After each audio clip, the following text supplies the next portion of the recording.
Good evening. This is February 5th, 2026 meeting of the Building and Standards Commission, and now call the meeting to order. The time is now 6 p.m. Roll call and work session will take place in our council workroom, which is open to the public.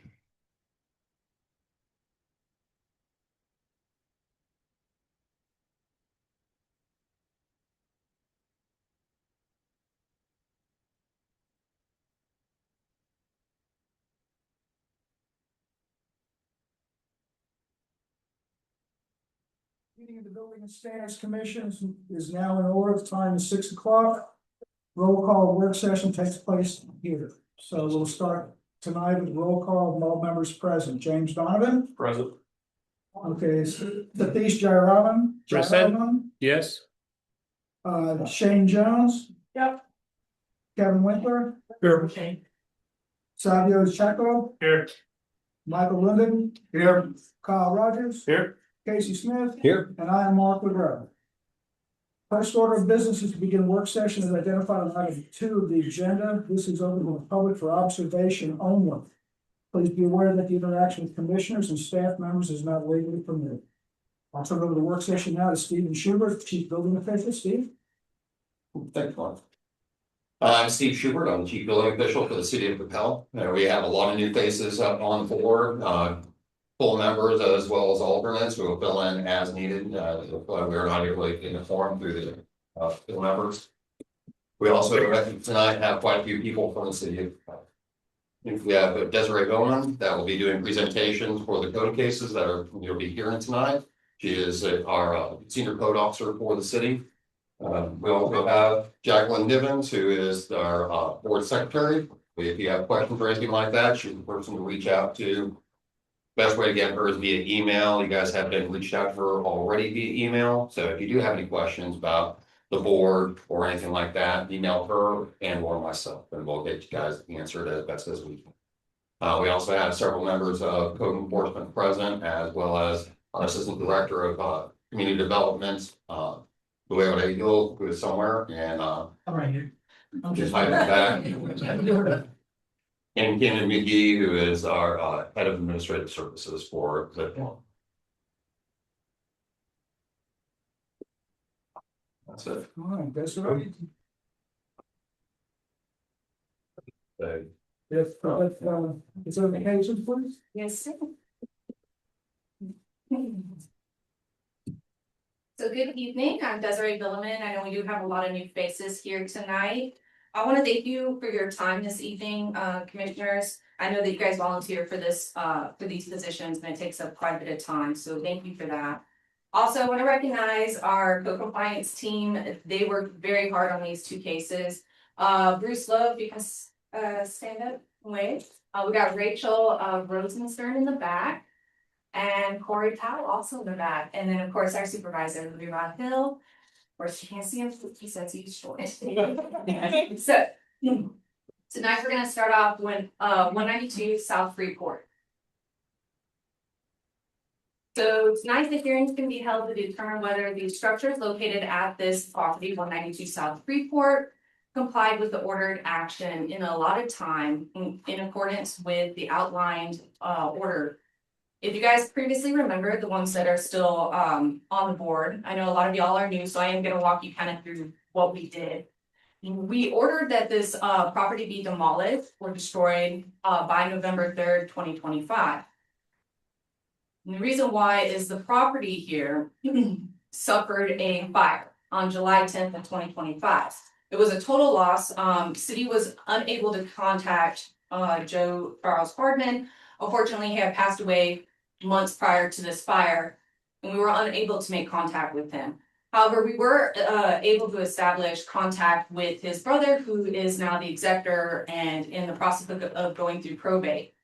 So his brother did give us permission to go on the property and inspect the property in detail. The property was found to be unsafe and dangerous, so the city did issue notices of violations to the property owner. That would be the deceased, Joe Hardman. We are required to do that by law. We also issued those notices to Mr. Stephen Hardman, who is the executor of the estate for Joe Hardman. We required that a fence be put up around the property to secure it because it was left unsecured. And additionally, we ask that the property be demolished and repaired by September 10th, 2025. Those notices were mailed and posted on the property with the outlined due dates. So unfortunately, we were unable to get compliance through those notices, so then we turned around and filed those cases with Building and Standards Commission for further enforcement action. The commission had determined that the property is substandard and in fact in violation of our city code. So on October 2nd, 2025, commission did issue an order requiring the removal of all the structures on the property and asked that the work be done by November 3rd, 2025. Of course, copies of those orders were mailed to the property owner executor, published in the newspaper, and posted on the property. Furthermore, we also did file those orders with Dallas County Appraisal District. So unfortunately, they did not follow through with any of those orders. The city had to take on the cost to do the abatement. The city paid for the fence to secure the property while we got quotes for contractors to remove these structures that are on the property. Additionally, we plugged up a well that was on the property and had to remove 2 junk vehicles to even get access to the structures to take them down. There are liens that will be pending on this property shortly. We're currently working with finance department to start sending out the invoices and doing the lien process so that we can recover our costs. And just to let you know, the costs are close to about $60,000 for all the work we've done on this property. So tonight, I'm going to ask that an order of discharge be issued, and that basically just closes out the case because the city did the abatement. We took the house down. There's nothing left on the property except one small concrete foundation where the well was at and a small part of the skirting for the driveway. But everything else, foundation, driveway, all structures were removed from the property. So now I'm going to open it up for questions. Does anybody from the commission have questions about this case, any of the orders? We also have our attorney on Zoom if you guys have any questions for our attorney. Bob Hager. Yep, I'm here. Looking around, didn't see you. Yeah. Bob is here. Is the brother, the executor, is from the state of Texas? He's located in Colorado. I have spoke to him on the phone, and there's some other properties that this gentleman did own that passed away. And unfortunately, Mr. Stephen Hardman is a little overwhelmed with the amount of things that are going on at these properties. He kind of was to the point of walking away. And it's still currently going through probate the last we checked the court records. So. What is the benefit of not closing it out? Well, we are supposed to close it out so that I can file with the county saying that this case is no longer open. Typically, we do that so then when we the property sells, the next person that buys it knows that there's no open cases on it. And it also just kind of ties up the case for the liens that we filed for the work that the city performed. Because when that property sells, we will collect on those liens. You said it's roughly $50,000. It's floating. Well, it was $50,000 just to demolish the structures. Right. We also took down 3 dangerous trees that were getting ready to collapse into the street. That was another $3,000. It was $5,000 for plugging the well, and then I also removed 2 junk vehicles, which I'm working with the state on getting paperwork back for that, so that we can send those off to be demolished. Are we allowed to close it out without knowing the final amount? Yes.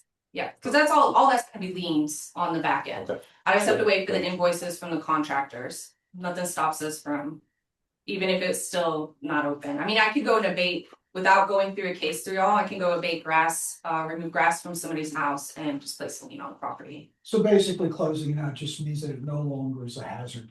It's no longer a hazard and it is not on your guys' docket anymore. Gotcha. Yes. Any other questions? Okay, next one. Next one. Okay, so city clearly wants Stratford Lane. So this is a follow-up, similar in nature. So we're here to determine if the property owners followed the orders that were issued. The order that was issued in October 2nd of 2025. Commission did order for the structure to be repaired on or before December 8th, 2025. So just to let y'all know that the property is located on Stratford Lane and it's about 5,000 square feet, a little bit over that. And it is located between 627 and 635 Stratford Lane. The primary residence was constructed in 2001. The owner purchased that property in 2003. The market value of this property is slightly over $1 million. Oops. Whoa. Why did you not want to do that? Apologize about that. Okay, so back in February of 2021, the state of Texas, if you guys recall, we got hit by a winter storm. And during that winter storm, this property took quite a bit of damage. They had pipes burst on the property, which flooded the property. Following the incident, the owners went in and gutted majority of the first floor without obtaining the required permits. Additionally, the structure has remained vacant and unrepaired since 2021. So due to the lack of repairs from the structure, it has remained unsafe for use and it continues to deteriorate over time. So beginning in February of 2024, staff notified the owners of the violations through notice violation letters that were mailed, posted on the property, emailed, and also was given in person during some meetings that we had with them. Despite several attempts to reach out to them, no repairs have been initiated. As compliance wasn't achieved, the city moved forward with trying to file a citation with Coppell Municipal Court in April of 2025. At the time the citations were issued, about an hour before court, they came in and did pay those fees. However, the conditions of the property did not improve. So due to the continued non-compliance, we forwarded the case to Building and Standards Commission. A public hearing was then conducted October 2nd of 2025. During that public hearing, the commission did find that the structure was substandard and unfit for human occupancy and violated the city codes. So this is just a recap of what the order has. We listed in the order that they complete pest control because there was rats found on the property, inside the property when we initially did some inspections. We also asked that they apply for a building permit and submit structural engineer reports within the first 30 days. Additionally, we asked that they obtained a permit, meaning the permit is issued and passed all reviews with the building inspections department. And lastly, we asked that they complete all repairs and pass final inspections by December 8th, 2025. The order also listed in there that if they did not comply, the property could be demolished at the owner's expense. So following the order, the property owner continued to fail to apply for permits. They did not submit any engineer reports or proceed with repairs outlined in the order. So due to non-compliance, we filed a second citation with the municipal court in October of 2025. The property owner did not show up for court, and unfortunately a warrant has been issued for his arrest and he owes an outstanding balance of $1,548.30.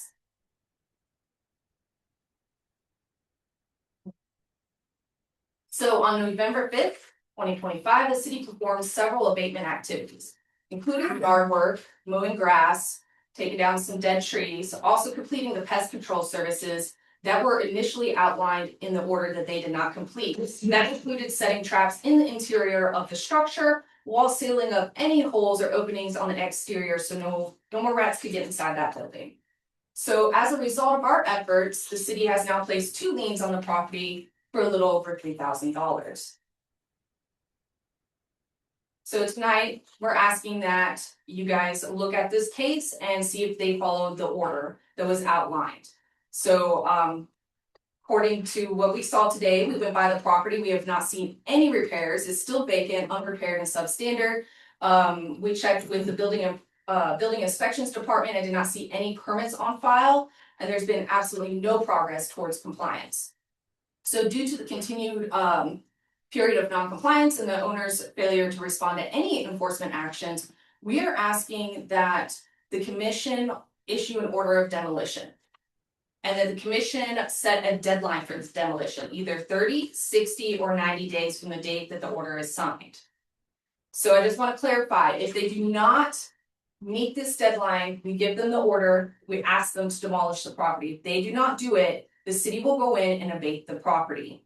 Now, that doesn't mean it's gonna happen on, like, if you issue an order in 30 days, it's not gonna happen on the 31st day. City's not gonna go in and do that.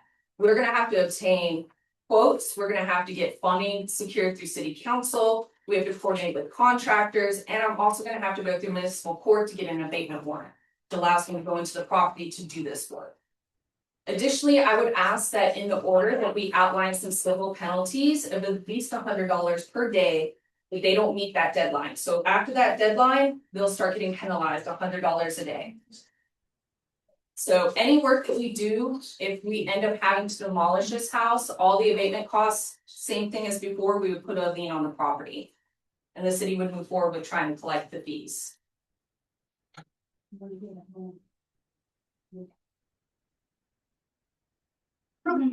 Yeah, is there any existing mortgage on the property? No, so there is no mortgage on the property. However, when we did the title search, in your packet, it may be listed, City of Dallas did have a lien on the property for $98,000. But when the city did call me, they said that they couldn't find paperwork for the lien. So I'm not sure what's quite going on with that, but I'm working with Bob on that situation.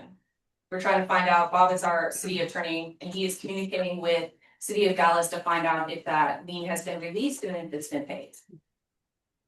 Now, our October meeting, I thought we already did this, I thought, well, that if they don't pull the permits, then yes, is this It's this this, administrative next step? yes, this would be the actual official order. So the order that we issued before was an order of repair. We also outlined in that order that this would be the next step.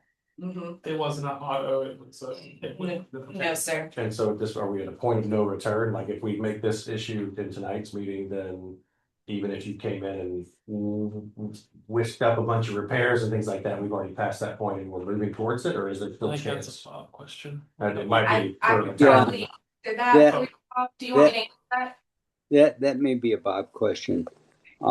We obviously understand due to the value of the structure. I think the homeowners association has even sought the individuals that live at or near have sought to even try to buy the property and rehab it for sale.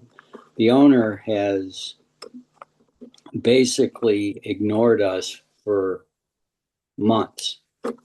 And we realize there may be what I would call economic ways to tear down such a house. What I would, and what we're really asking is to try to make it very clear to them that if they continue to ignore us, that we've got the ability to tear that house down. Hopefully, they will come to their senses and see the cost of compliance is worth the squeeze for them to spend the money to fix this house up. These are people that have means, at least they would appear to. I believe the owner is a medical doctor practicing in Plano. And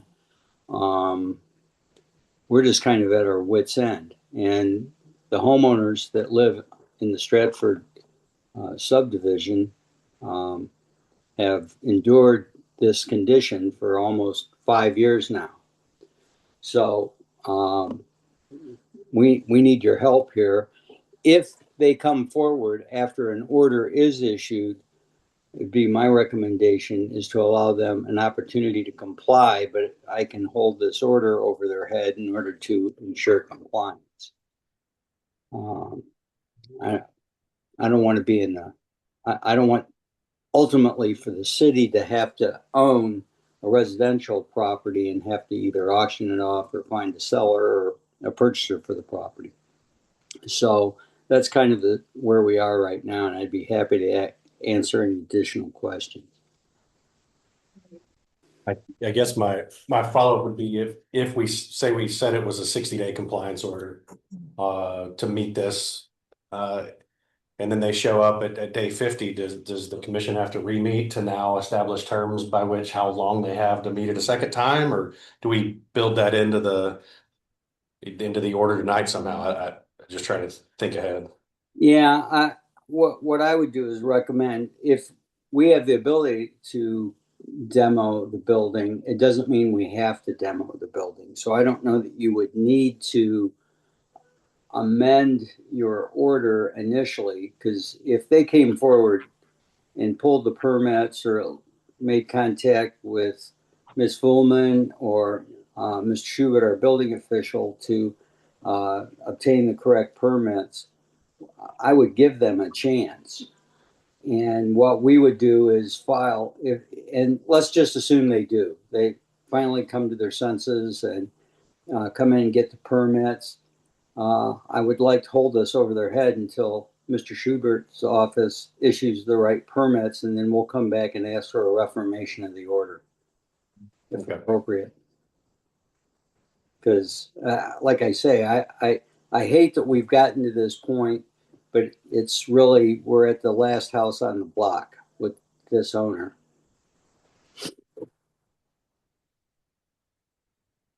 Why is it preferable to tear it down than to just take the cost of repairing it? We don't have the authority to do that. Well, who's gonna demolish it? I mean, it's the same idea, right? Well, you would think that the owner would do that.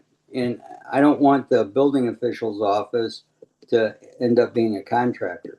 That's not our role. So this is kind of the statutory authority we have is to demo the building and to make it safe.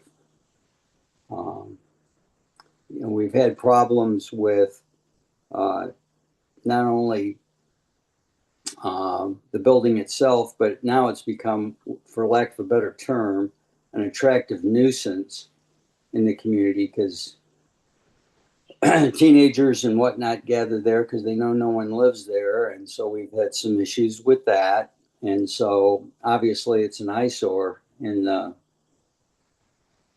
community. And these are very nice homes. And like I say, we really don't have any other authority to go in and start fixing it because we don't own the property. And anytime we go on the property, we have to obtain administrative search warrants and whatnot. And I don't know that we have the authority to fix the building.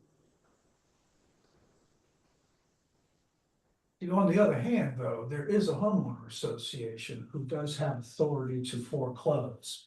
And why they are so silent, I don't know, but see if the HOA got involved in it, they could foreclose, take it over, do what they wanted with it. Yeah, I would assume that But they see, but have cities don't enforcement. do that. Cities pretty much, if they don't have, we can't do this, we just have to nip it in the bud and let somebody else take it when that happens. Anyway, any other questions? If it's demolished, it would just be an empty lot, then that they would own. And then we would continue to have to go and check it out to make sure it's mowed and maintained and all of that, so we'll just continue to be an issue. Correct, but it's not gonna be, it'll be easier to maintain. Yeah. I can't maintain a structure that's, Right. there's some structural issues with the property that are starting, Yeah, well, we could It's end easier to up walk owning this property, or the homeowners association might end up owning this property. When we foreclose the lien, the court can strike the property off. What will be ordered, it'll be ordered sold if we get, due to the value of the lot alone. And we can probably be satisfied. He doesn't lose ownership on this property as a result of anything that occurs tonight. When the lien gets enforced, and if he doesn't pay the lien amounts and we foreclose on it, the court could order the property be sold at auction, like sheriff's sale, just like a mortgage. And the city be paid, the city of Dallas paid if he hasn't paid that judgment. And then whatever is left after the sale would go to the property owner, assuming someone buys it at auction. So, thank you.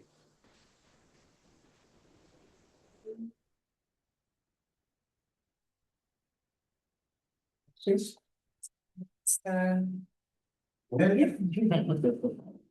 You need the. So I do apologize, I had not planned on doing mine as a PowerPoint presentation, I was just gonna present a doc, and hopefully many have been able to add it to this. Yeah, here we go. For my portion for tonight, I'm just proposing a amendment to the 2023 National Electrical Code as currently adopted by the city of Coppell. And for those of you that aren't familiar, the building codes come out every 3 years. National Electrical Code, new edition is going to be the 2026, the one we're currently under is the 2023. For our building codes, we're going to need the 2024 International Code Cycle. The next edition is going to be the 2027. So yes, wonderful board members, commission members, you will be able to sit through the adoption of all 18,000 pages. I will try to make it as short as humanly possible. For this one, like I said, this is quick and simple. I am just changing out 2023 with 2026. The only exception to that is at the end. I do have 2 sections in here that were previously approved. And these 2 sections are in specific reference to battery storage. You know, they have to be 48 inches off the floor because with the lithium ion batteries, the worst thing that can happen to a lithium ion battery is something comes in contact with it. At that point, it starts to break down, starts to become an explosion and fire hazard, and nobody can put that fire out. You just sit and watch it until it's done burning. The state of Texas, through the 89th legislation, came through with a new Senate bill amending that section of the local government code, stating that a city cannot amend the National Electrical Code as it pertains to battery storage or generators. We just don't have the authority to do that anymore. The state local government code also goes so far as to state that a licensed professional can do this scope of work without benefit of permits or inspections. So even if we had the amendments in here still, state law says that we can't even enforce them. So with the adoption of the 2026 code cycle, I'm just getting rid of those 2 sections. So that just makes it a little bit quicker and easier for all of us, since for those of you that have not been part of this previously, the only sections that we are amending underneath the 2023 national, or for the 2026 National Electrical Code, are the same sections that have always been in there. National Electrical Code is set up a little bit differently than the international building codes are insofar as identifying which department has authority, who can do what the permit requirements are, and all this stuff. There is a little bit at the end of the National Electrical Code, but we amended the beginning of it in order for it to be more in alignment with the international code cycle. Everything that's in here is the same stuff that is in the Chapter 1 of the International Building Code, Chapter 1 of the International Residential Code, Chapter 1 of the International Plumbing Code, Chapter 1 of the International Mechanical Code, and it goes on. So basically, it just identifies that building inspections department is over all of this. Building official, me, is the authority having jurisdiction over the issuance of permits, inspections, and everything else. And it just keeps us in alignment with everything else.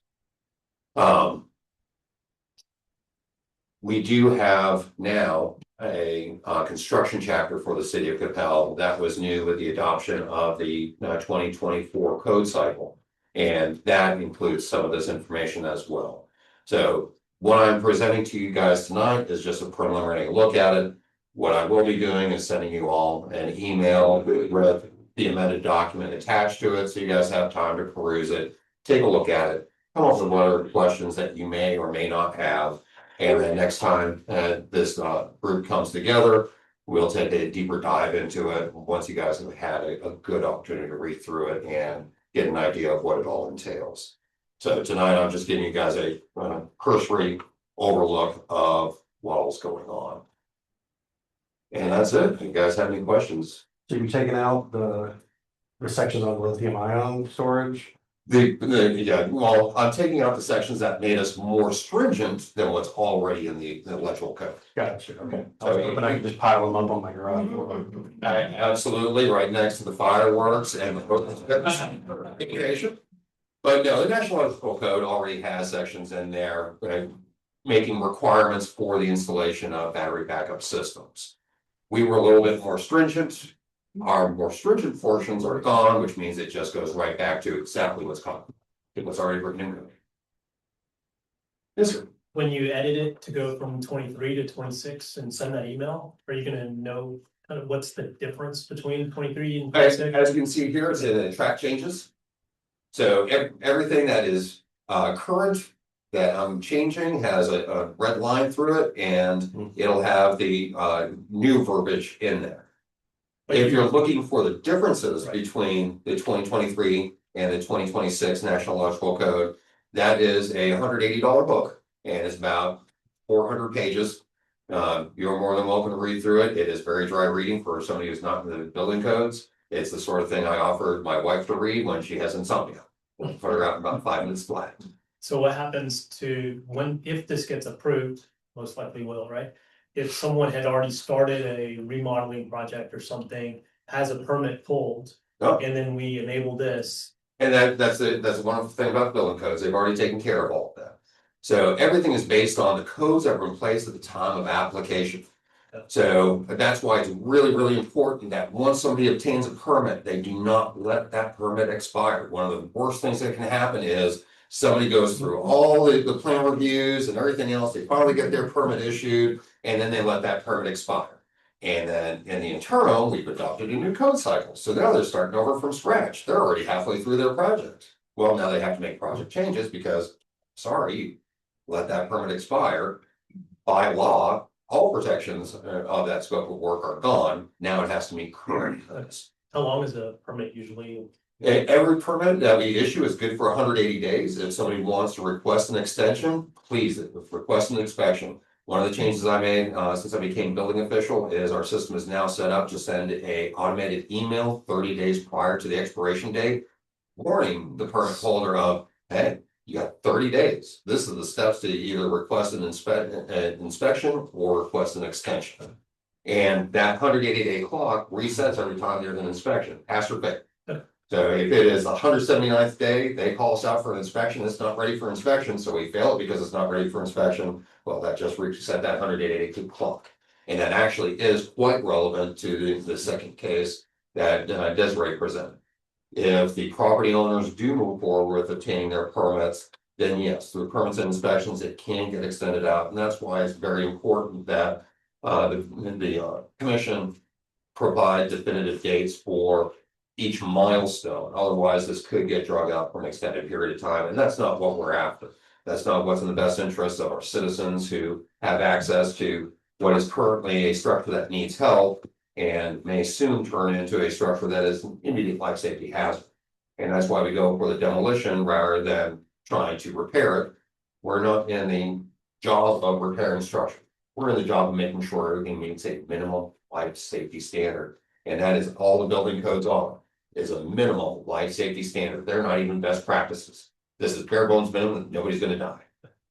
So once it does violate that bare minimum, and it does become a life safety issue, that's when the city has to come in, not as somebody who's gonna come in and fix it, but as the authority having jurisdiction in order to immediately mitigate that life safety hazard. Doing a repair is not immediate mitigation.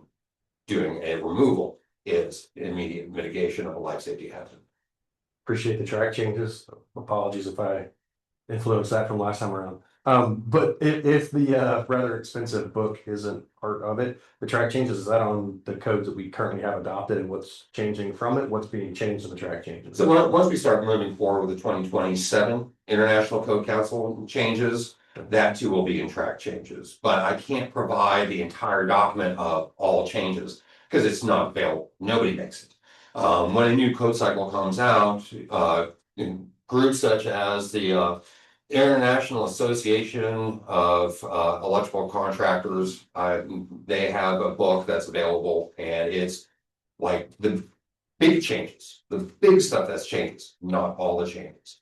When the International Code Council comes out with their significant changes to the building code, their book is just the significant ones, not every single one, because there are a lot of changes. And, I'll put all the books together, it's 11,000 pages that you have to read. So, yeah, I can't provide every single change of all the codes, But I can try and get you guys hooked up with links to the significant changes. All I'd be curious about is what, I know sometimes you have recommendations on our own for us that are different than the books they put out, just what we're doing that's unique is something that would be nice to know. Yes, So- and for those of you that weren't part of the commission previously, the last time I went through with the code changes, it was a lot of data and I was trying to streamline it, make it as minimalist as possible. And that ended up being too minimalist. So I ended up having to do a second presentation, a lot more data, but it was more relevant data. This is what the code says. This is what I want to change it to. This section of code says this, we want to change it to this. And I'll be doing that presentation when we start looking at the 2027s, most likely next year. 2027 codes won't be available until October of this year. And it will take me a little while to make it through there to start generating that list of recommendations. So. Anybody else have any questions? All right, well, that's all I've got for you. Thank you very much. Okay, so our work session is 6:36 right now. Our work session is adjourned. We'll reconvene at 7 o'clock.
Okay, good evening, everybody. The February 5th, 2006 meeting of the Building and Standards Commission is now reconvened in the regular session.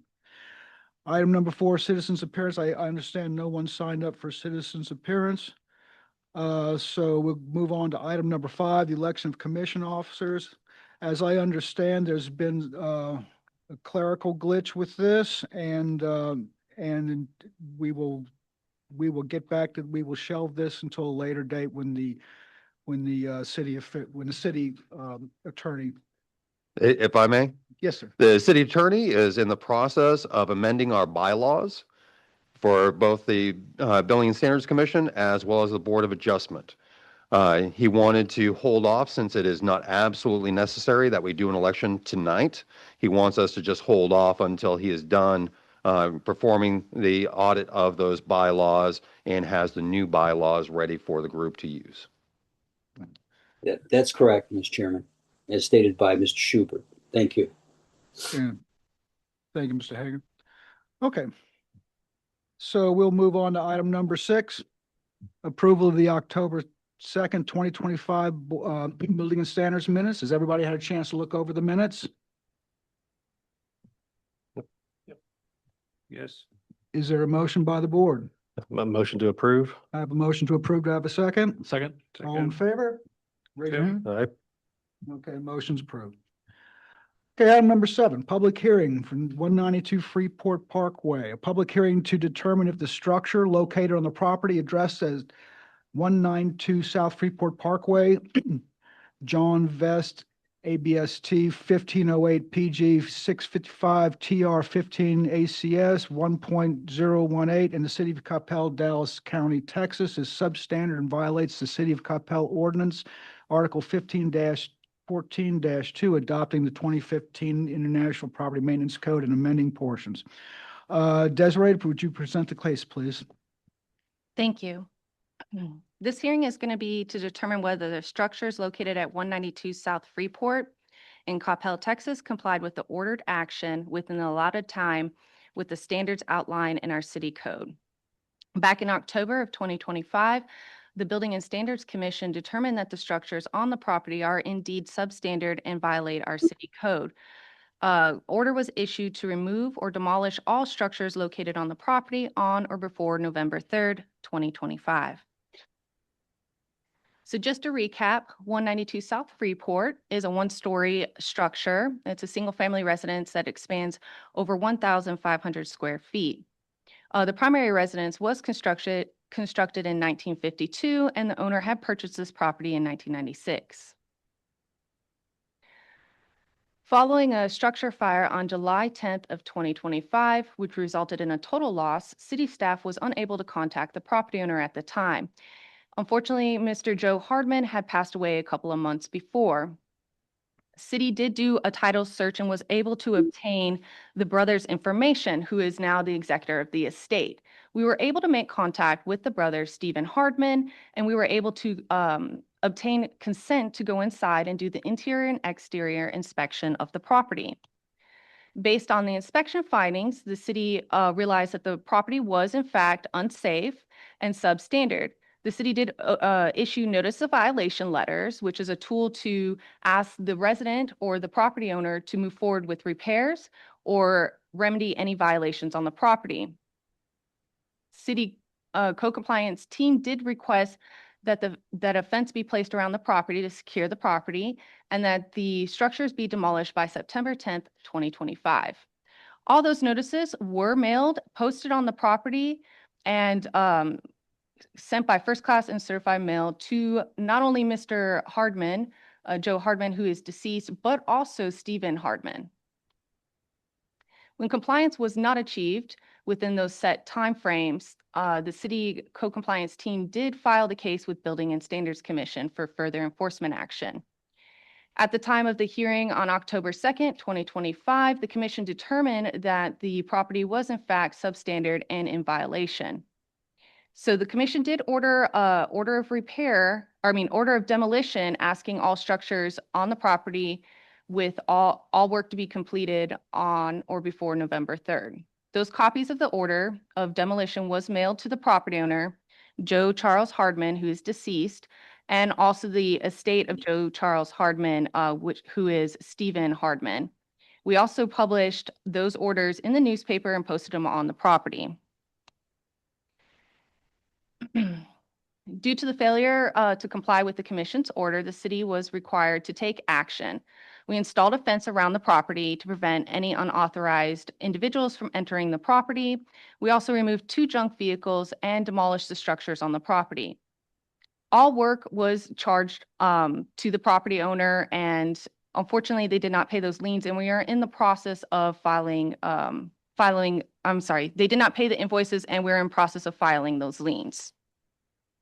So tonight, staff is recommending that we move forward with the order for discharge because the city did move forward with abatement, and now the property is not in violation anymore at this time and meets the minimum standards set forth. This concludes my presentation, and I request my testimony in this presentation be accepted and entered into the record as evidence in this case. Thank you. Please admit the presentation as evidence into the record. Are there any questions for Desiree? By the board?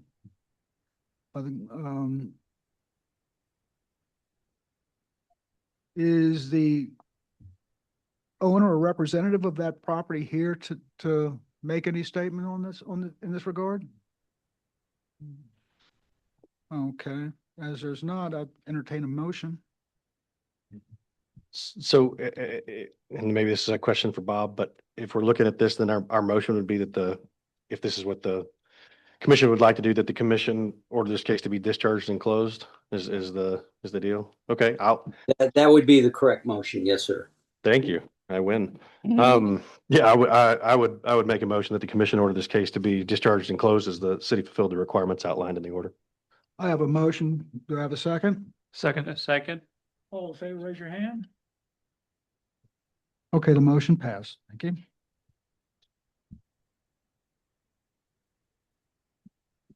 Item number 8, public hearing. A public hearing to be held to determine if the structure located on the property addressed as 631 Stratford Lane, Stratford Manor Block A, Lot 8, in the city of Coppell, Dallas County, Texas, is substandard and violates the City of Coppell Ordinance, Article 15-14-2, adopting the 2015 International Property Maintenance Code and amending portions therein.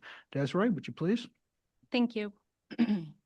This hearing will be held to determine whether the structure located at 631 Stratford Lane did comply with the ordered actions listed in the order for repair that the commission issued on October 2nd, 2025.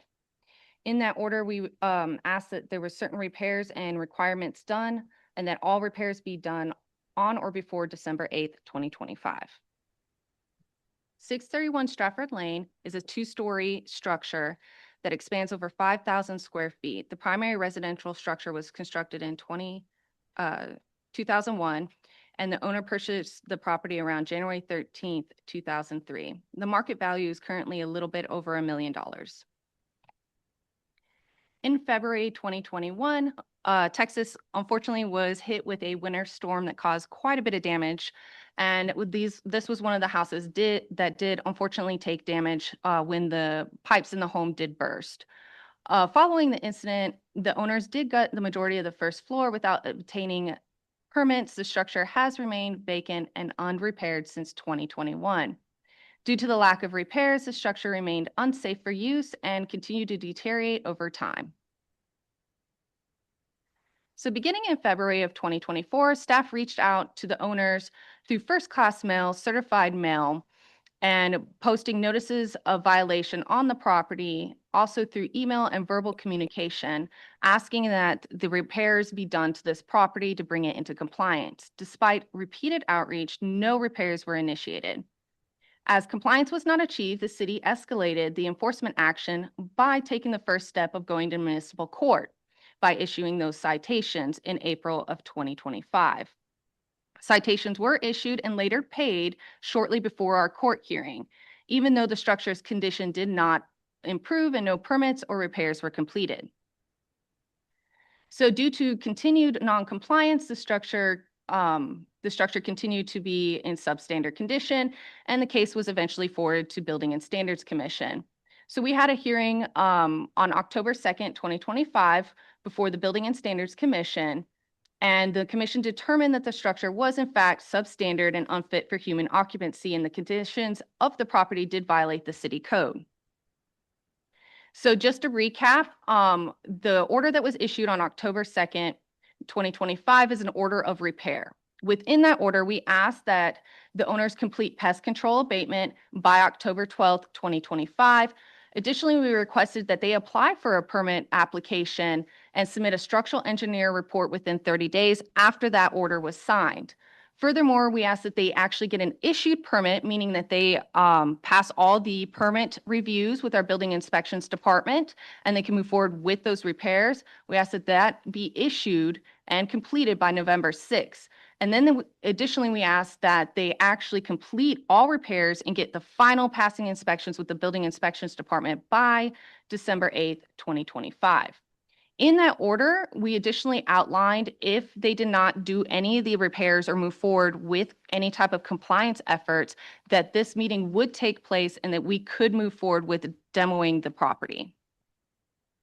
So following the issuance of the issue of the order, the owners failed to apply for the permits. They failed to submit any kind of engineering reports or commence any repairs outlined in the due dates in the order. Furthermore, because their lack of response, the city went and filed a second complaint or citation with Coppell Municipal Court on October 21st, 2025. Unfortunately, the property owner did not show up for their hearing that was set in January, and they failed to appear. So at this point, the municipal court has issued a warrant for his arrest, and he also has a balance due with the municipal court of $1,548.30. So on November 5th, 2025, the city performed abatement activities. We went in and did the items that were listed on that order that they did not complete, including mowing the grass and completing pest control service. We went inside the interior of the structure, and pictured here, you can see that there is a dead rat. And this was found on the first floor in a bathroom. So our pest control team went in and did place traps and sealed up the holes on the exterior to prevent any more rodent infestation.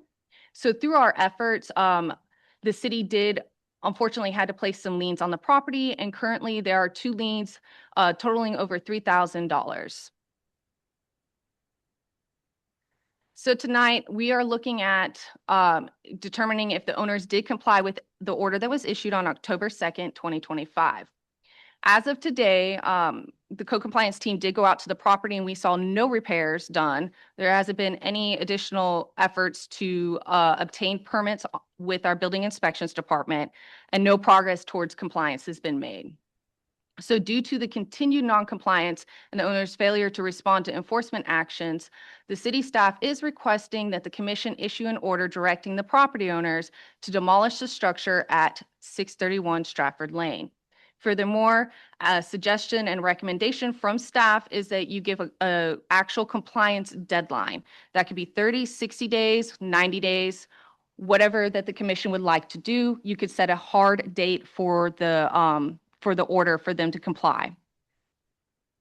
Furthermore, I just want to reiterate that if they do not comply with this order, the city can go in and do the abatement. That doesn't mean that we will do it directly after that due date. The city has other steps they have to take. We need to get approval through council for the funds to move forward with demolition. There's also abatement warrants that we'll have to get and hire contractors. So it will take us a little bit of time. So if you do decide to do 30 days, just know that on the 31st day, we will not just go in and knock down the building. It's probably going to take us 60 to 90 days to get quotes, get approval through council to move forward with demolition, if that is the route that ends up happening. Additionally, I would request that in this order that we place some kind of civil penalties. So after the deadline, if they do not comply with either bringing the property up to standards or doing the demolition for the property, that we charge them $100 per day that fines until that structure is fully removed or brought into compliance. And at this point, as discussed earlier, any kind of abatements that we do, the city's going to issue an invoice to those property owners. And if they do not pay within 60 days, they will have a lien placed on their property. And the city will go forward on those liens and what they have to do for the enforcement action. This concludes my presentation, and that I ask that my testimony and this presentation be accepted and entered into the record as evidence in the case. Thank you, Desiree. I'd like to admit that presentation is evidence into record. Is there any questions for Desiree from the commission? You'd said that there's been the continued kind of non-compliance and a lack of communication of any kind recently from the property owners. Do we know when the last date of any sort of action taken was? There's been no action taken on the property. The last time that we met with them was about a year ago in January. They came into the office and we sat down and did have a discussion about trying to get this property into compliance before coming to the board. And they said that they were in the process of doing an insurance claim, but possibly not getting the money that they needed to do the repairs. And I will let the property owners who are here tonight detail that a little bit more. But there really hasn't been any effort for them to apply for a permit. They haven't brought any plans in. They haven't met with building inspections department. I will say we have abated the grass, I believe, twice now on the property. So just general property maintenance hasn't been taken care of either. Removed a fence in the back that did fall down recently from storms, and a tree that actually collapsed in the backyard and was partially on the neighboring property. So there's been no property maintenance, at least for the last year.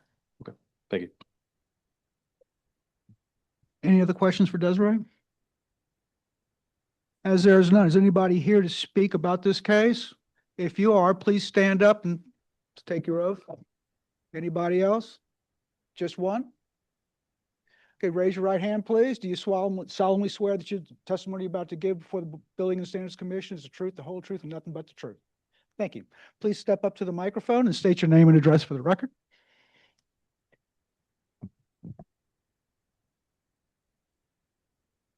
I'm sorry, speaking to the microphone, please. State your name and address for the record, please.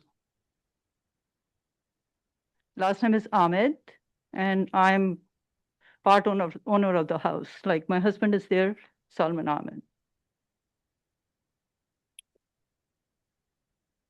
So Would you tell us your story, please? yeah, we just emailed you guys 2 emails from our attorney. Did you guys receive it? Is your attorney here? He's not here today. He said if needed, he will come by and talk to you. But did you guys receive those emails? It was sent to Desiree. It should have been sent to the city attorney. It was kind of the response for your questions. Like you guys are saying there are no repairs done. We are still waiting for funds from the insurance. Insurance has not provided us the funds to repair the house. Let me ask you a question. When did the damage occur? 4 years ago. Okay, 2021. Yes. The mitigation, the house he was showing is not actually dangerous. It's the mitigation which is done, and they have taken off the walls and the carpet and the floors. So it's not dangerous. Somebody entered the house. The wall she's showing, it was a clean wall, marble wall in the master bathroom. Somebody entered the house and threw something on the wall. And that's the only spot shown in the entire house, and it's dangerous. You guys are entering the property without our permission. There are so many valuables sitting in the house. I'm afraid who is stealing the stuff from there? You know, it's very, very strange. All our valuables are there. It was upstairs locked in a room. Now that lock is broken. And we even filed with the police the report for like somebody entered the house. Somebody is stealing the things from our house. And city is promoting it. I also have a question. I'm the owner. Please state your name and address for the record, please. Salman Ahmed. My God. Please state your name and address, please, for the record. Salman Ahmed. And your I'm the address? owner of the house, And your address is? 631 Stratford Lane. Okay, thank you. Okay. I have a feeling sitting back there. There is Just a second, please. You didn't take the oath. Would you please? Sure. Do you solemnly swear that the testimony you're about to give is the truth, the whole truth, and nothing but the truth? It's the whole truth. Thank you. Is there anybody else going to speak tonight? Okay, thank you. Please continue. I'm just wondering, is there is some kind of agenda? I noticed a lot of people making video of my wife's testimony. What is it all about?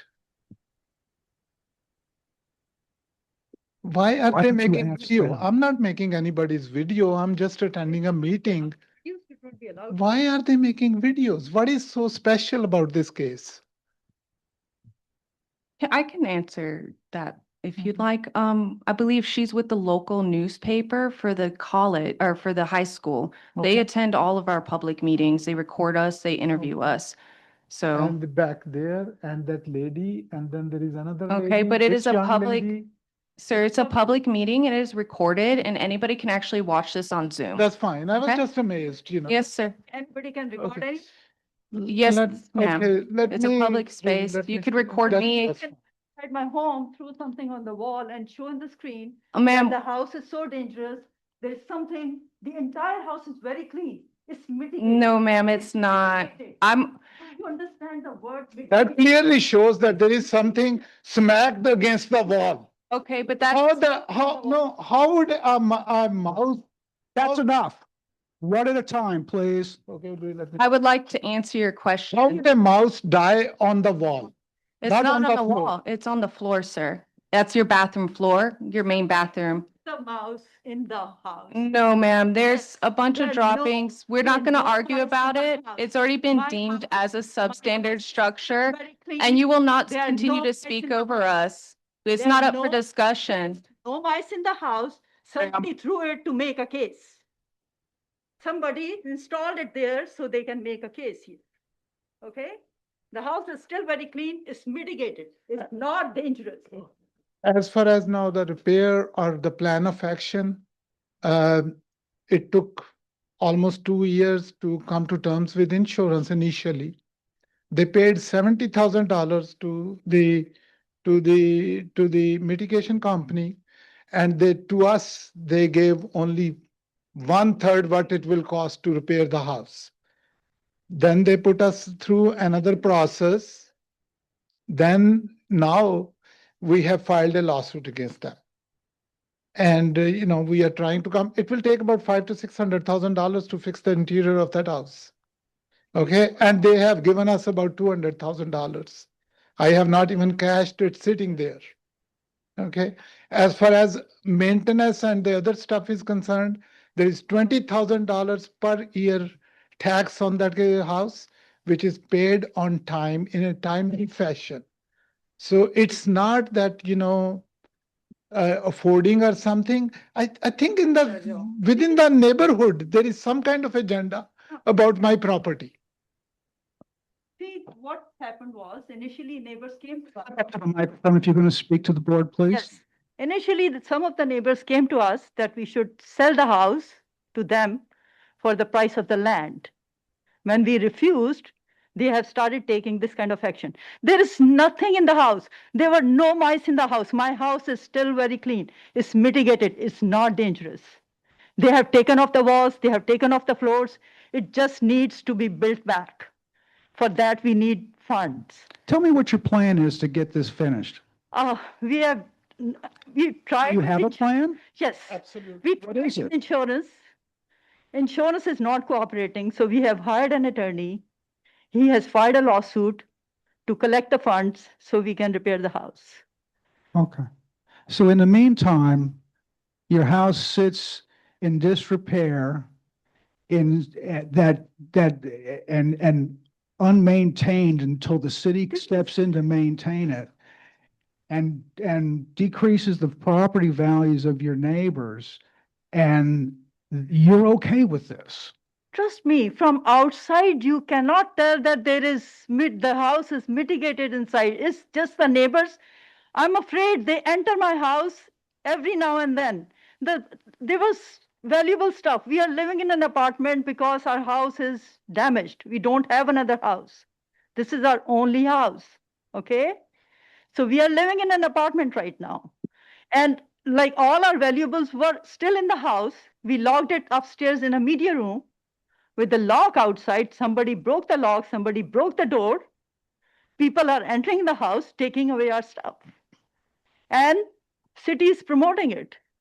So the city asked you to meet them out there to go over the condition of the house and you didn't meet them. And then, wait. And then they asked for another meeting and you didn't meet the meeting. So, and then you tried to postpone. So they got a warrant to legally go into your house to see exactly what was going on. And that's what we saw. Okay. That's what we saw in the evidence. I have. I'm not finished talking yet. Okay. Okay. Go ahead. So they've been asking you to fix your house for 5 years.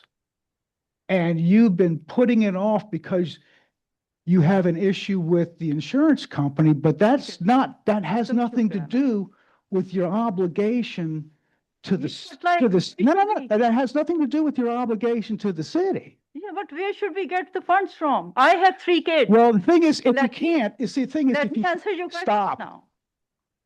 Don't talk over me. I'm not talking over you. I'm trying to explain it to you that we. No, I'm trying to explain to you that you've been putting this off way too long. You have no plan of action.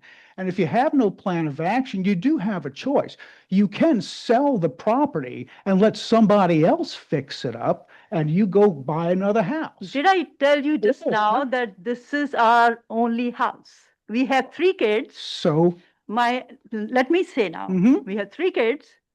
My daughter is in Harvard Law School. mhm. Her fee is $100,000. Mm, I have a younger son who's developmentally delayed, mm, and I have to stay with him. He's the only one who's working. Mhm. Okay? We don't have enough funds. We are paying almost $10,000 for 2 apartments, one for the kids, one for us. Okay? So we don't have enough funds at this time to repair the house on our own. We are waiting for the insurance to give us the There's- funds so we can repair the house. well, And the house, you can go inside. It's really not dangerous. This wall, which is shown on the picture, somebody did it. It's like somebody threw something on the wall. No, mice. There were no mice in the house. The house is still very clean. We lived there for almost 20 years. Somebody threw something on one wall, and then I don't know if she did on her own and took a picture of it. There's nothing else. You can go for, like, the entire house is clean. There's nothing in there which warrants that it's a health hazard or something. so what is your plan? I just told you that we have filed a lawsuit. Attorney is contacting the insurance. Hopefully, he says that hopefully it will be resolved short of lawsuit. As soon as we get the funds, we will repair house because our kids are also longing to be in a house. It's very difficult. My daughter comes from college and she cannot stay with us. She is in a separate apartment. She says, Mom, it does not look like I'm living with you. Okay? It's very hard. Do you have a solid date at which your house will be completed? In that regard, I would say that A solid date. let me answer that, please, that, maybe the attorney can contact you.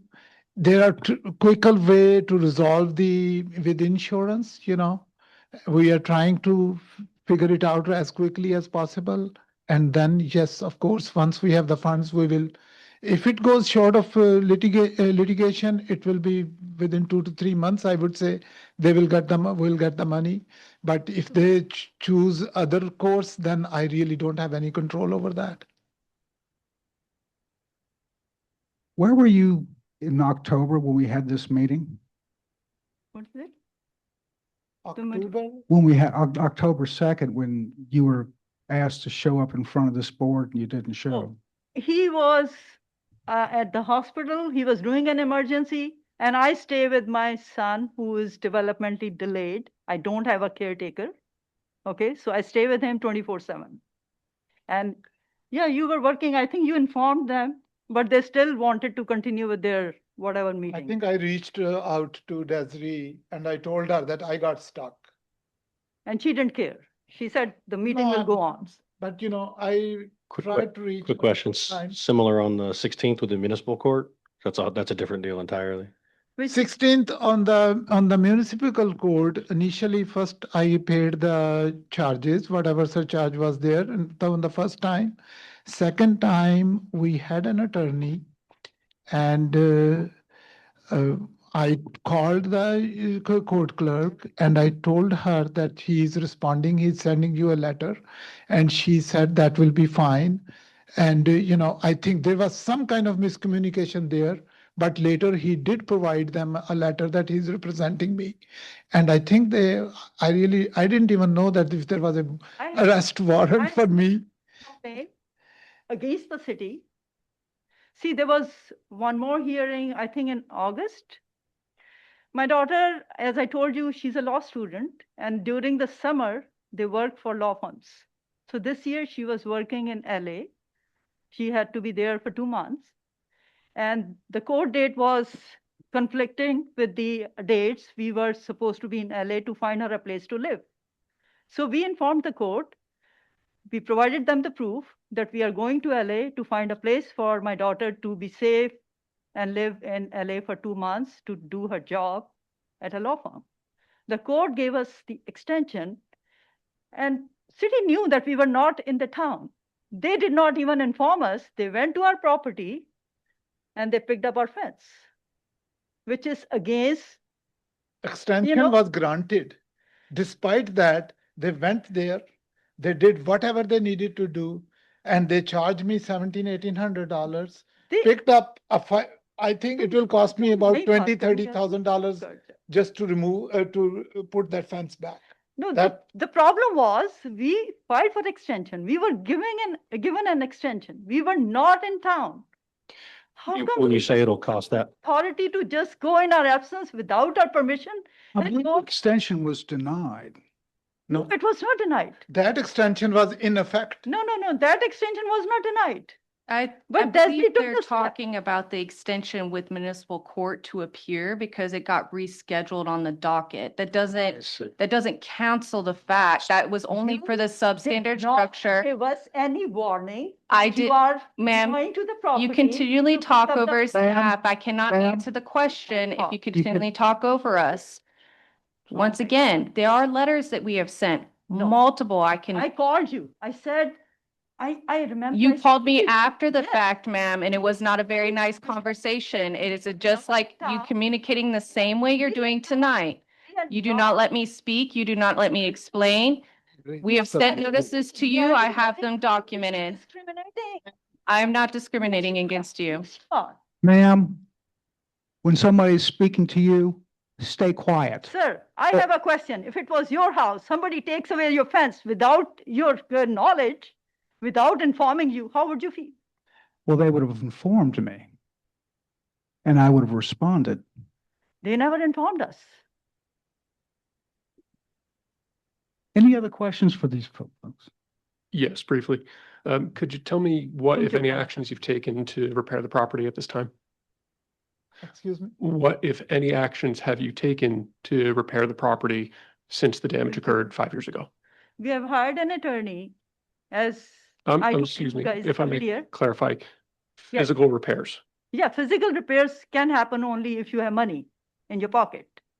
Nobody's gonna come and do it for free, is it? Okay, do I understand the response to the question and that you have taken no physical repairs to the property since the damage occurred? Well, can That's a yes or no response.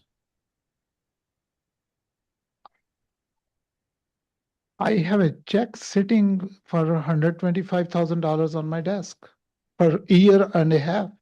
What should I do with that much? I cannot start repair because then you guys gonna say within this time period. And then I will have to put almost $500,000. Insurance is supposed to, I'm still paying insurance, $1,000, I don't know, $800 a month. Sir, And then on top of that, they have not paid me any money back. And, I mean, it's a non-stop expense. I don't want to initiate a process which I cannot finish. There are a whole lot of goes into it.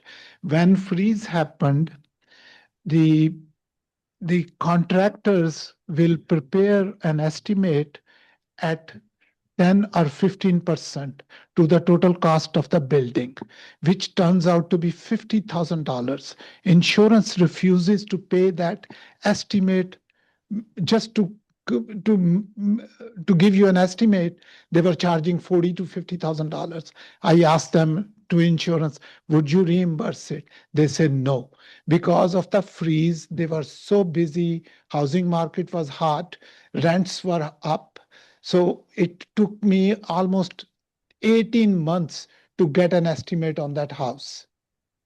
And then other issues started coming up with insurance. They paid to the mitigation company $70,000. To me, they paid close to $200,000 total. And I was telling them, hey, it was a model house. The cost of mitigation the build cost should be 5 to 6 times of the mitigation cost. They were paying me only 2 times or 2.5 times the cost. So that's where the problem is. We are trying to figure it out. I'm trying to. I have not. You cannot say I have abandoned it, or like the first case you brought in this meeting, that the person died. I've been as good as possible as can. How many people stay there, do not live there, and pay 21 or 25 or $30,000 almost taxes per year without delaying a single day? I'm a responsible person, but I see a strange, dynamic over here. I'm not gonna just give it up for $230 or $300,000, or somebody else has offered me $700,000 from the neighborhood. I mean, there is something going on. I'm not just gonna give it up like this. I obviously appreciate the financial concerns. It's a large undertaking.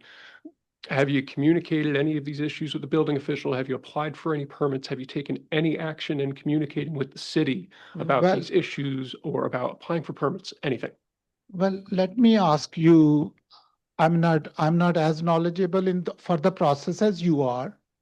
I really don't know, like, if I come to the city and ask for permit and then not follow through it, what are the consequences then? Should I be? I really don't know if they will put me handcuffs and take me to the jail. I really don't understand the legal ramifications of this process. Mr. Ahmed, I guess what I'm looking for, I appreciate you being diligent and responsible. What I'm looking for, have you tried to work with the city? Because I'm looking at the history and the record here. There's a lot of non-appearances, no communication. Well, I'm an anesthesiologist, okay? There are doctors who can leave. I'm doctor who is hooked up to the patient, basically. I cannot leave. Certain dates I will not be, and I'm the sole provider. And if you don't fulfill your commitment to a surgeon, then I will lose that surgeon, basically. So but I'll try to be, more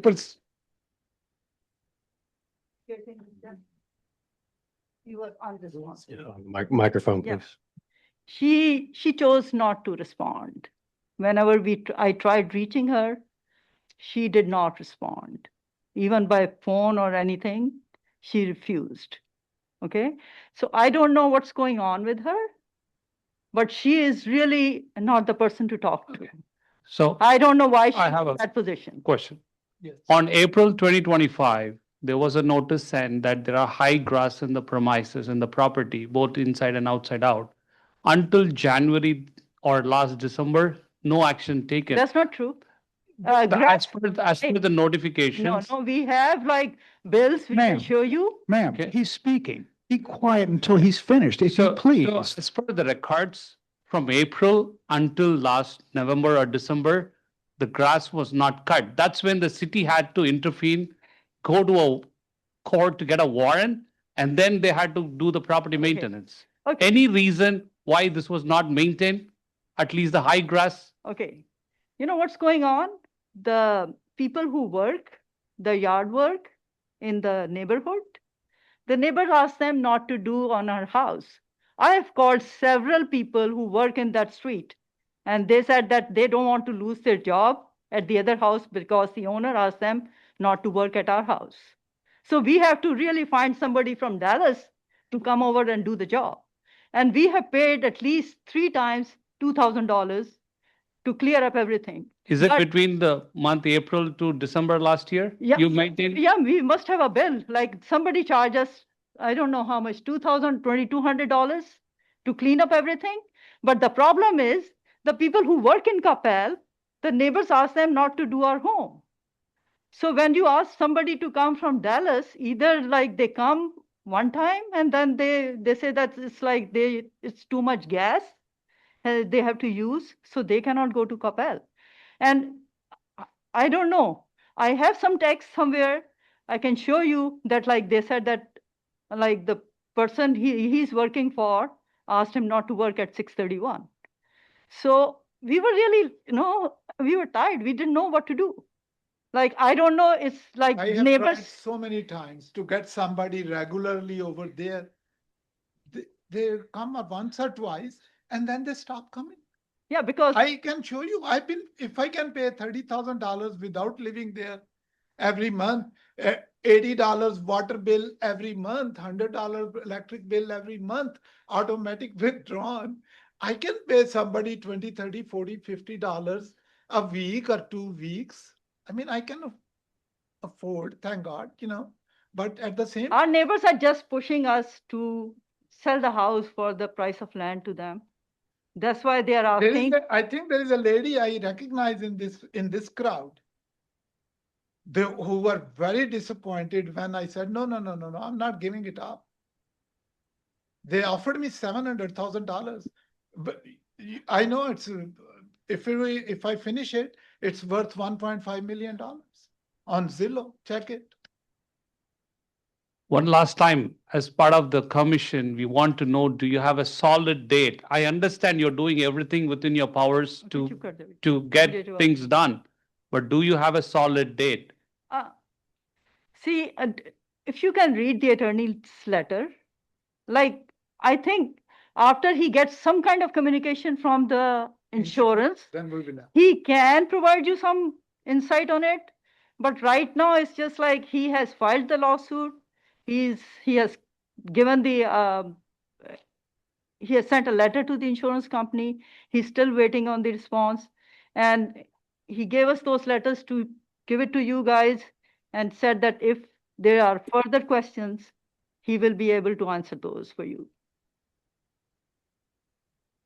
I would तुम say चुप कर जाओ, that the process is started. तुम चुप If कर it जाओ, finishes, तुम then चुप कर। I can, we will finish it once I have funds, immediately we will start working on it and finish it.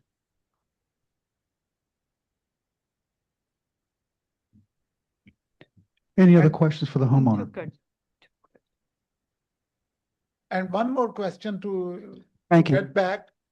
Can I is there a process to start for the, I would defer that question to city staff.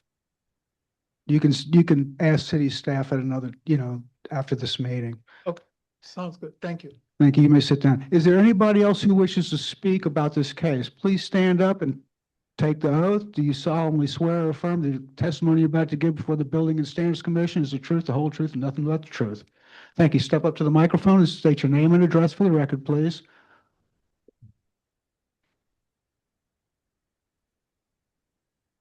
Hello, my name is Kim Greenberg. I moved to 615 Stratford just 2.5 years ago. So the house has been empty. I didn't know the neighbors or anything like that. The reason I wanted to speak is because they had offered their house for sale, and I had a real estate agent. My husband and I were about to get married, and we were looking for houses in Coppell. We visited the house when it was for sale in the year 2020, and it was completely empty. There was no furniture, no beds, no anything. I've been in their house. I saw the dining room. It had this weird red paint thing going on. Upstairs, there was no furniture. It's just a completely empty second floor with a massive game room kind of area with nothing. So that was in 2020. This event happened February 2021.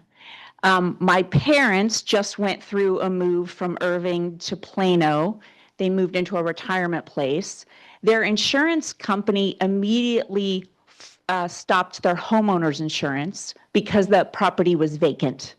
That is what my parents were told. This literally happened a few weeks ago. So this is the only reason I know this. So my hypothesis is that they had vacated the home before the freeze, the flood. The insurance company probably challenged them and isn't going to pay because they had vacated the home so much prior. And they're saying they're arguing about insurance, but there probably is no insurance. I think 3 times they said things to contradict themselves in this last few minutes. So I'm a new neighbor. I know my other neighbors are frustrated with this. I know gardeners who say these guys don't pay them. Like there's all these discussions happening in the neighborhood because I spent $1,865,000 for my home. And now my $1,800,000 that I spent is now valued at $1,500,000. Our street has gone down $300,000, at least my house valuation now. I just had a professional evaluation done. Coppell is not a place where real estate goes down. Coppell is a place where there's growth, not our street. And part of the problem here is that we have these vagrants who are walking into that house. It's a blonde woman. She's pregnant. There's a man with her. They're coming all around, hanging out in the backyard probably. I haven't seen, well, a couple of us have seen them wandering around, but I just want to express my frustration as another neighbor. I'm new to this whole problem. I don't know these people at all. I just know they did not live in that house when that flood happened. The fact that they're saying there's stuff in their house is crazy. They're just telling you lies. That's all I have. Thank you. Sit down, please. Hi, my name is Ruth Sine. I'm at 638 Stratford Lane. I have lived there for the last 10 years. I can attest to what my last neighbor just said. And although I'm empathetic to them and their fight with the insurance, we also had a lightning strike on our home in October of 2020.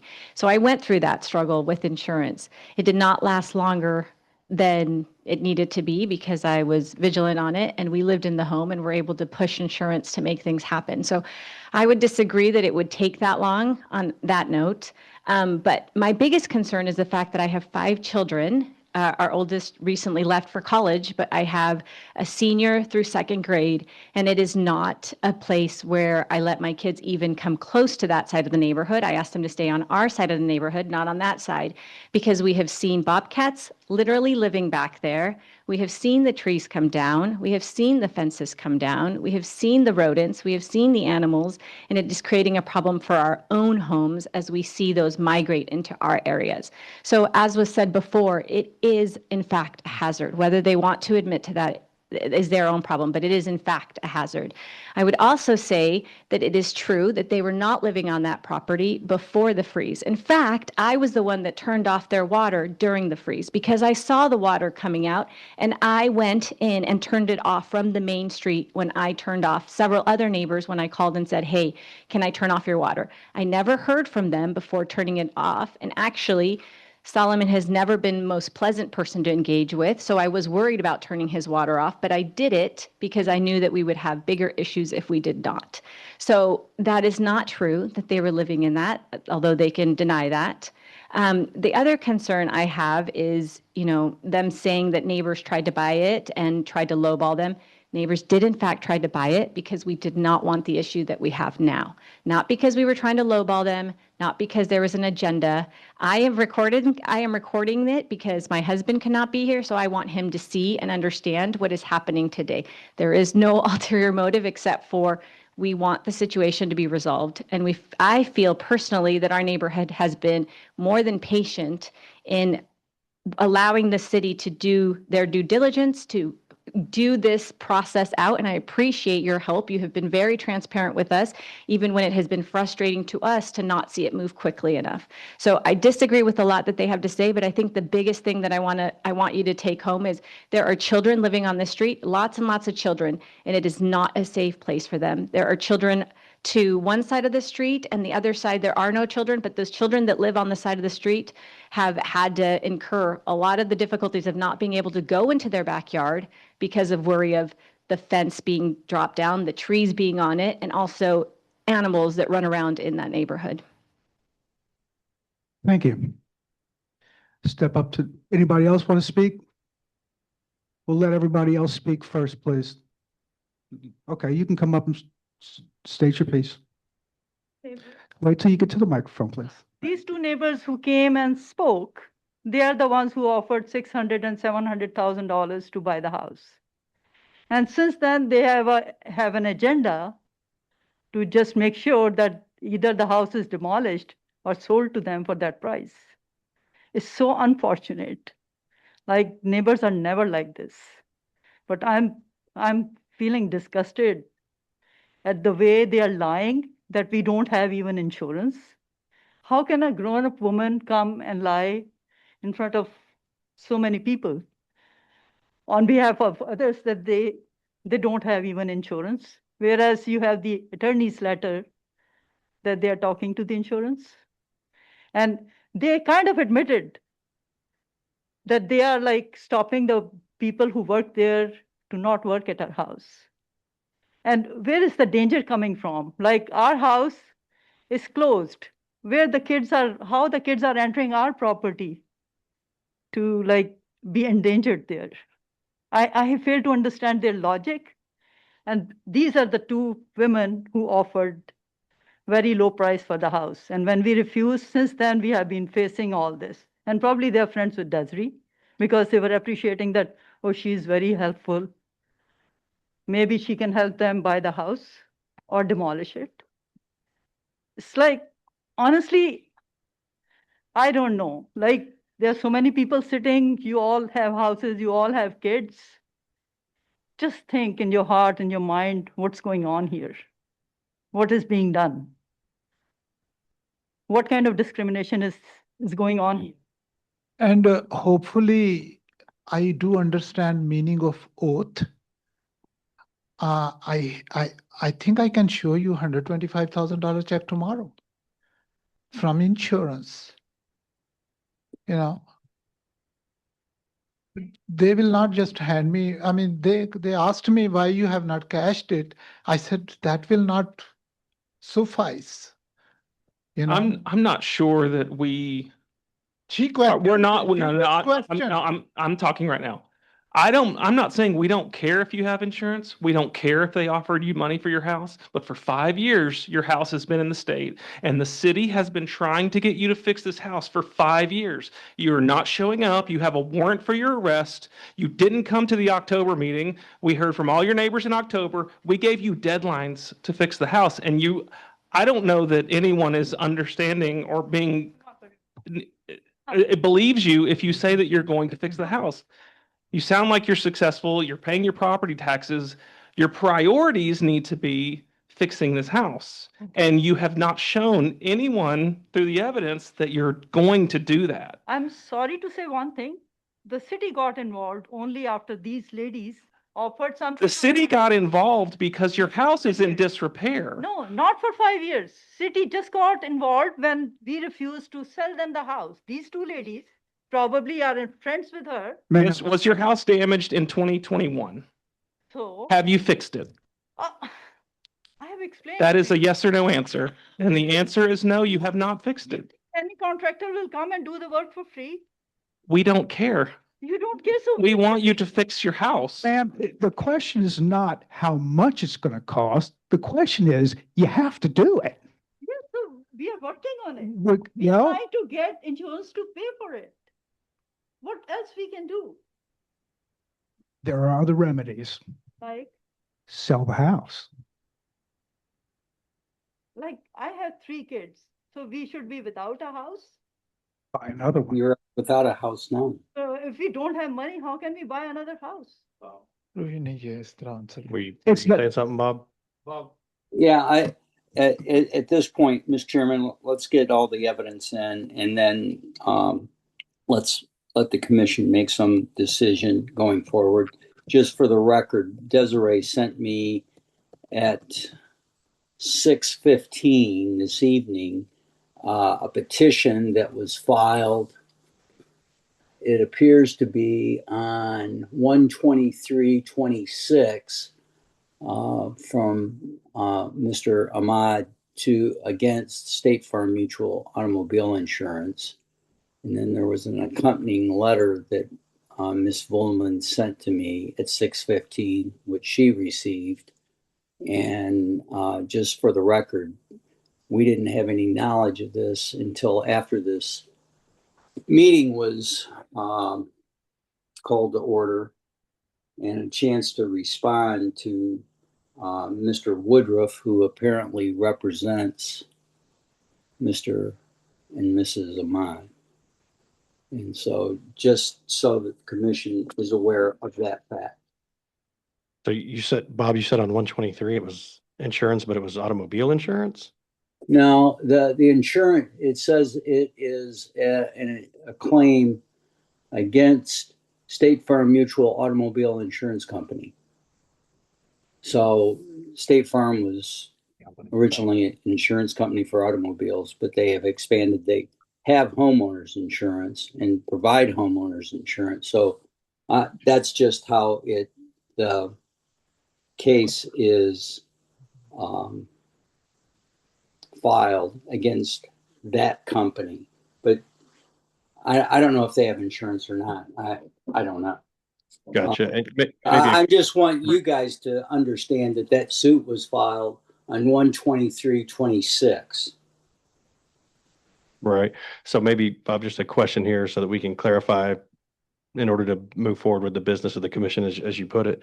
If we make a decision as the commission to move forward with kind of the outlay and the plans established at previous meetings and expectations and deadlines not met, if we follow through with any sort of orders revolving around potential for demolition, the homeowners still have the ability to work with the city and actually engage with the city in remediation of the property, even if we pass the order of demolition. Yes. Okay. Any other questions? Y'all may be seated. Thank you. Thank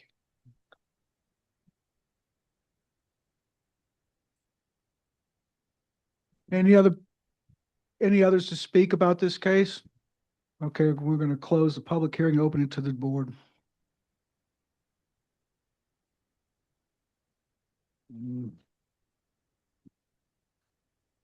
I see a problem, but I see these folks have issues. I do see that there's a lot of a lot of stagnation. I don't see anything moving forward, and I don't foresee that it will move forward. There's a pattern. I get that there's emotional things here, and I don't want to discount that on both sides, both of the neighborhood and of the homeowners. I think that hearing with recent information, even as late, I mean, turning it in at the last minute type thing, but literally after the hearing has started, but hearing some sort of date now communicated, and trying to take that into account. I don't know, the recommendation for staff was for 30, 60 or 90 days.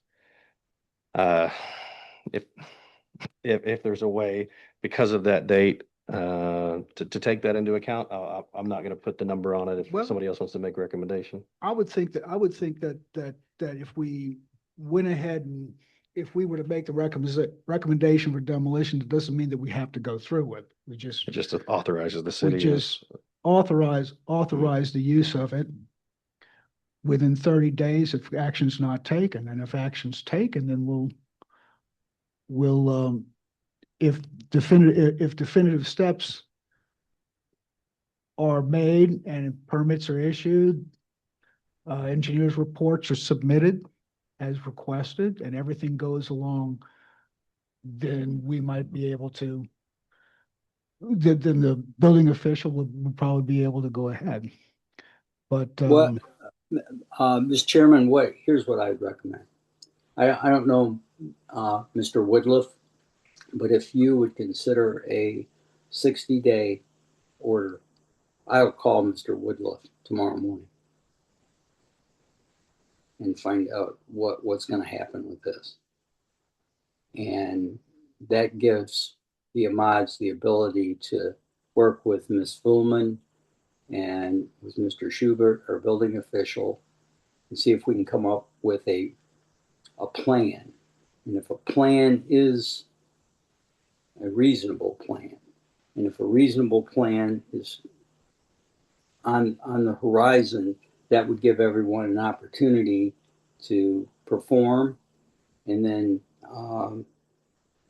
within that 60 days, at least start the process. If I can get the process started, it's the fact, without any further comment, I think the commission's right. This has gone on way too long. And when we have this kind of non-responsiveness, this is where we are. And unfortunately for us, this is not the first time this has happened. Generally, when the commission does take a very concrete and specific action, we either get compliance or we have a plan that gets executed. I don't need to remind, and I'll remind since we do have new members, we had similar incident in another part of town with another individual that had similar kinds of damage, similar kinds of non-compliance. And we worked through that. It took us 14 months, but we worked through it and got the house back up, occupied, and repaired. I don't want the Ahmad's house. I doubt that the neighbors want the Ahmad's house, but they want it fixed. And our job here is to make sure that the property owner maintains their property in accordance with the code. And that's what your object has always been. I will say on behalf of the city, these allegations against Ms. Vullman or anybody in the building inspection department or the code enforcement office or the building official's office that we have conspired with the neighbors is specious. It has no substance. It's a bald accusation and should not stand. All we want is his house fixed. That's all the neighbors want. And I doubt that the neighbors really want another piece of real estate they have to deal with, other than their own home. So with that, I will turn it back over to you, Mr. Chairman. Thank you. Entertain a motion. I may ask it for any sort of, if we're not making a motion yet. Sorry, I was like, look, yeah, I had a question about even when we do take action and make decision, maybe for Bob, but two questions. Do we need to include that the city will proceed with the demolition and assess costs and civil penalties and other remedies as authorized by law? Does that need to be stated in the motion as well? I would prefer it to, yes, sir. Okay, and then additionally, would it also need to state if the commission is looking to levy any penalties for non-compliance, it needs to be in the motion as well? Yes, sir. Okay, sorry. You go ahead.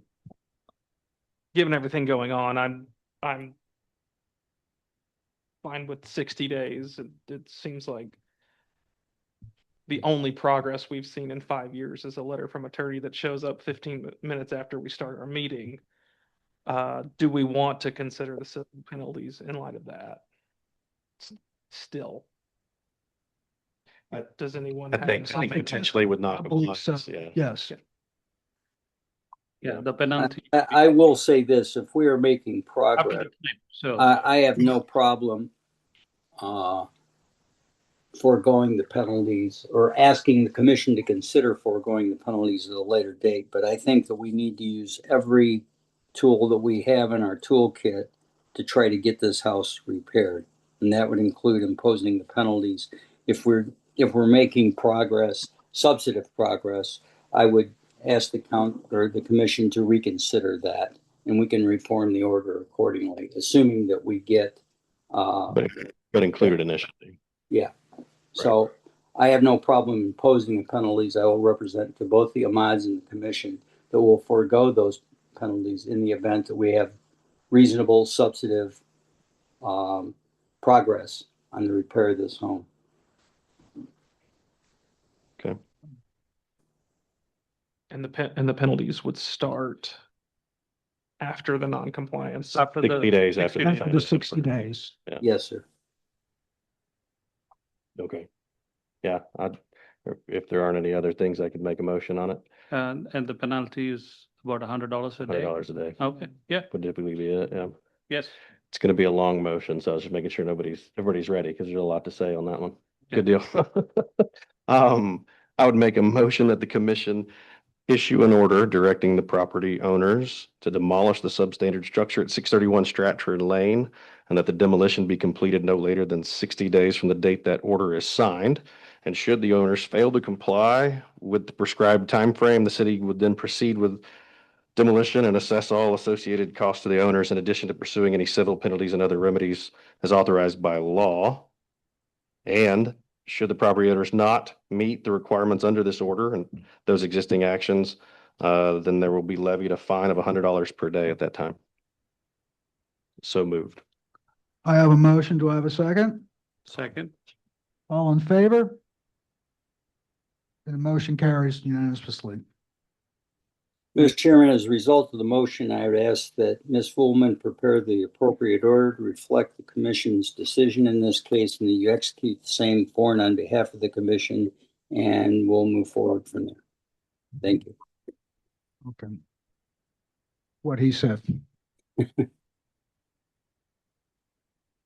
Okay.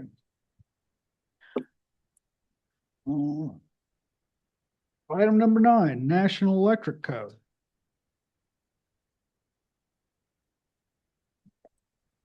I have a public hearing to held to consider the adoption of the 2026 National Electric Code with amendments set forth. Steve? Well, in lieu of going through the adoption tonight, right now, all I'm doing is doing an introduction to it. Tonight is just to give you guys an idea of what we're getting into with the adoption of the 2026 National Electrical Code, what it's going to take, and what I'm proposing. Right now for presentation, what I have is a quick mock-up of what the changes would be moving forward with the 2026 National Electrical Code. So I have taken the 2023 National Electrical Code adoption and just did some track changes on it to change the sections to 2026. And towards the end, at this point, I've also changed it to correct a verbal error. I don't know if you guys are aware of this, but Texas has a Homesteaders Act. Texas Homesteaders Act has absolutely nothing to do with the homestead exemption on your taxes. The Texas Homesteaders Act provides people who own the property and it is their primary residence to be able to perform certain licensed scopes of work without benefit of license. So if it is your primary residence, you own the property, your water heater goes out, by golly, you have the authority to be able to pull a plumbing permit, because you have to have a plumbing permit to replace a water heater, but you have the authority to pull that plumber's permit by yourself, get the water heater, get it replaced, get the inspections performed. You know, all this section is adding in the verbiage of as their primary residence.